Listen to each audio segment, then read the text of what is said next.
Greetings, I'm Professor K, and in this short video presentation, we're going to see how we go about enabling remote desktop for Server 2019.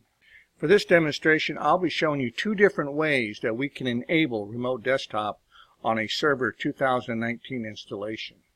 Now for this first method, we can click on the Start button, and from here, we can go over to the Control Panel. From the Control Panel, you can scroll on down till you find System.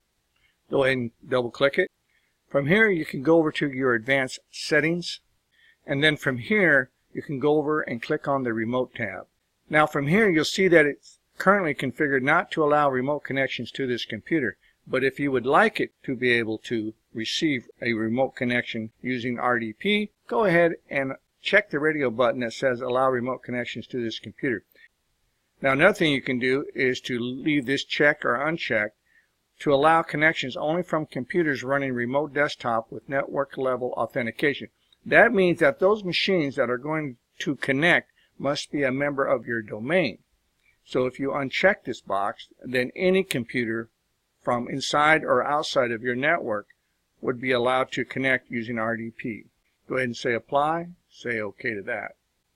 Now for the second method of enabling remote desktop on your server, you have to go to Start button, and from here you're going to click on the Settings icon, and once you're up inside of the settings, you're going to click on System, and you're going to scroll all the way down to where it says Remote Desktop.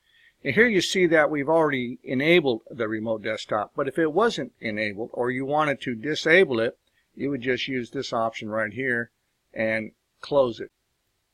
This second method of enabling or disabling access using remote desktop is still in beta, so until Microsoft releases it, you're not going to be able to get much functionality from it.